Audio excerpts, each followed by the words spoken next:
Could machines ever be capable of thinking and reasoning exactly like a human? Artificial intelligence is not merely a science fiction concept, but an ever-evolving reality that has progressed through different stages over the years. Each stage marks a big step forward in machines being able to think and even outsmart humans in different ways. The question is, where do we stand now, and where are we headed? Let's explore the 7 stages of AI. Stage 1. Rule-based artificial intelligence systems.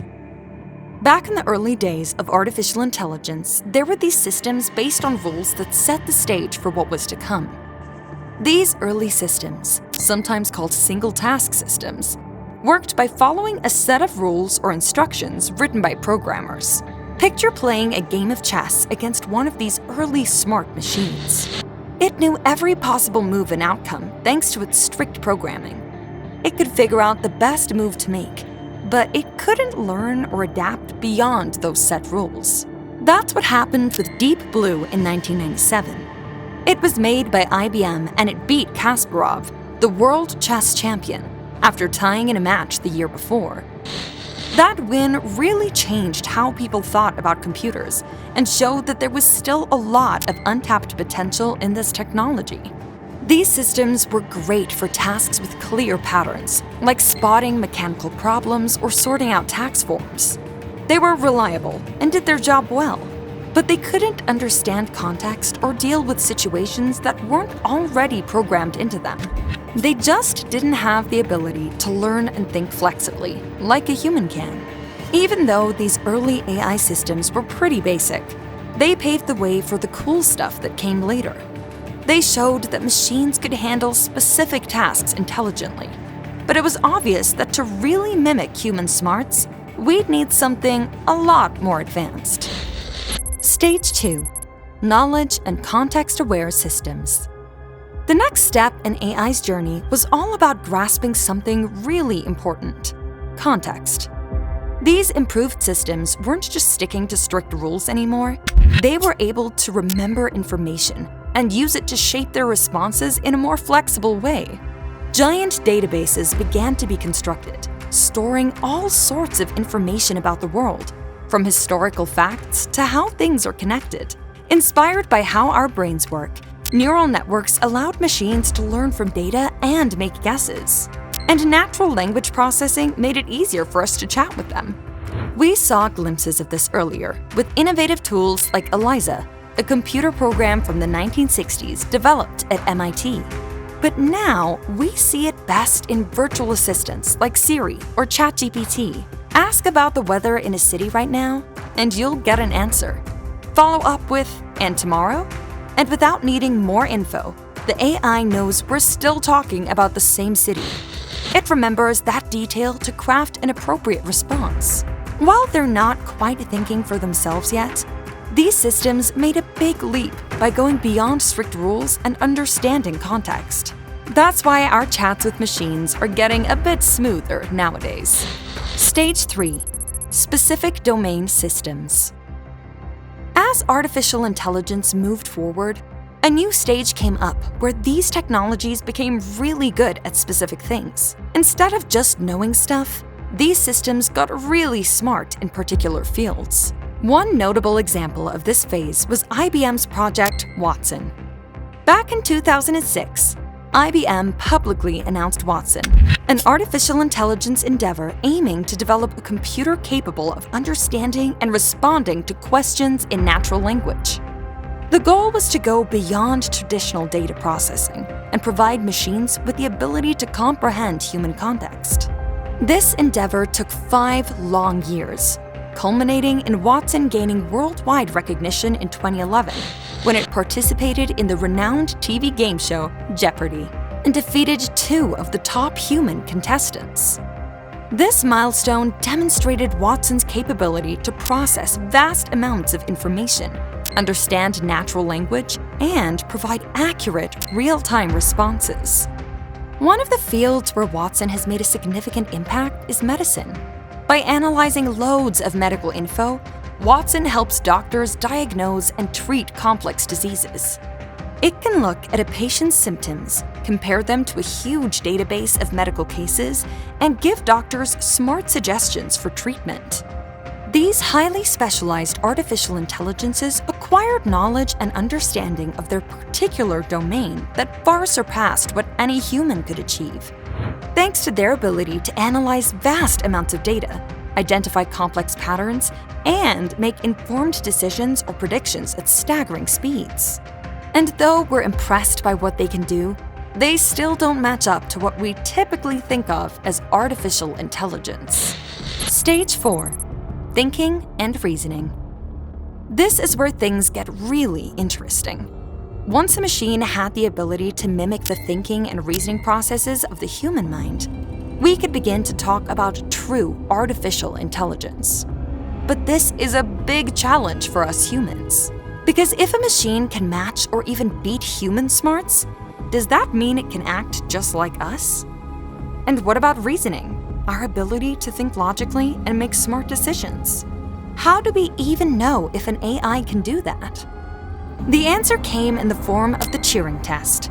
During the Turing test, evaluators engage in various text-based communication games with both real humans and artificial intelligence programs, machines or chatbots.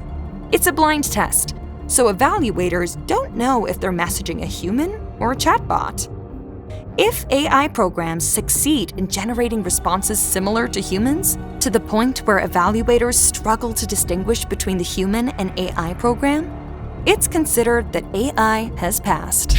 So, if AI can grasp complex concepts, solve novel problems, and even generate creative ideas, it's said to have logical reasoning processes just like a human. Current generations of AI programs, like Google's LaMDA and OpenAI's ChatGPT, for example, have come close to passing the Turing test, thanks to techniques such as machine learning and deep learning that enable them to learn from experience and improve over time. But as I said, it's still not quite there. Let's see what's next. Stage 5. General Artificial Intelligence, AGI. Now we're talking about something that's mostly just an idea. General Artificial Intelligence, or AGI. This is like the ultimate goal of AI, where these technologies could do everything a human mind can do, and maybe even more. In recent years, generative artificial intelligence models have been a real phenomenon. But these systems have limitations, and for years, companies and researchers have been working in an even more ambitious field, that of general artificial intelligence. Unlike previous systems focused on specific tasks or domains, a true AGI would have the ability to learn, reason, and apply knowledge comprehensively, regardless of how diverse or complex the intellectual activities involved may be. Not only that, artificial general intelligence, or AGI, would be able to make judgments and reason in situations of uncertainty, based on learning and training, as well as communicate in natural language, plan, or learn. In other words, it would possess all-encompassing and self-aware intelligence. An artificial general intelligence would be capable of performing all tasks that humans do, and even others they are not capable of. Over time, it is estimated that such AGI systems could replace humans in virtually any field and render human labor obsolete, which would have enormous social and economic implications. But all of this remains as more theory for now. Well, at least as far as public knowledge goes. Stage 6. Artificial Superintelligence, ASI. Now, we're getting into even trickier territory. We're talking about artificial superintelligence, a level of cognitive abilities that would far surpass those of the human mind. This term was coined by Ray Kurzweil, director of engineering at Google, advocate of the term singularity, and a well-known figure in this field. According to his view, machines will surpass the Turing test by 2029. But his predictions go further.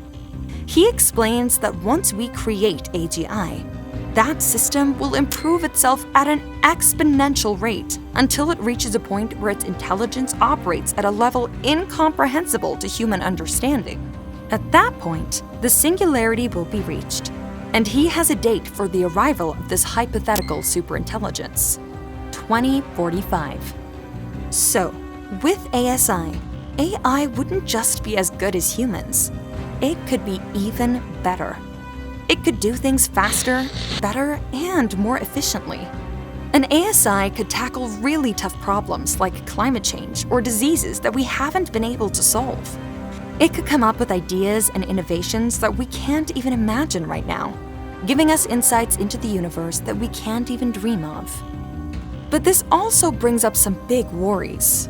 What if this super smart AI gets out of control or does things we didn't plan for?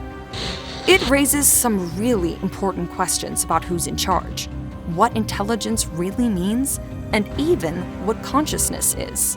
It's kind of scary, but it's also really exciting. Now, let's talk about the endgame of AI evolution. Stage 7. The AI Singularity. We're talking about a hypothetical future point where technological progress becomes practically uncontrollable and irreversible, causing big changes in human civilization. Or, to put it in a slightly more alarming way, the technological singularity will be that moment in human history where technological development reaches an unprecedented point, a moment absolutely different from anything before, because machines will match and surpass human intelligence. This will lead to what Oxford philosopher Nick Bostrom calls an intelligence explosion. Machines will enhance themselves so that each new generation, being smarter, will be able to improve its own intelligence, giving rise to another new generation even smarter, and so on. Trying to guess what happens next is pretty much impossible. Who knows what these super intelligent machines will want? And that brings up some big worries. Will they take over the world? And if they do, what happens to us? Will they see us as a threat and get rid of us? Or will they let us stick around, like we do with wild animals in the jungle? But hey, let's not panic. The AI singularity is still just an idea. Some people think it could happen. Others think it's just science fiction. We can't know for sure what will happen until it happens. What is sure, though, is that the journey of artificial intelligence will continue to amaze us and shake up what we think we know. It'll grow and change in ways we can't even imagine right now. Can we live alongside it? Or are we heading towards the end of humanity? The only thing we can do is to wait and see. If you like this video, hit the thumbs up and subscribe for more. Thanks for watching this video from the Artificial Intel channel.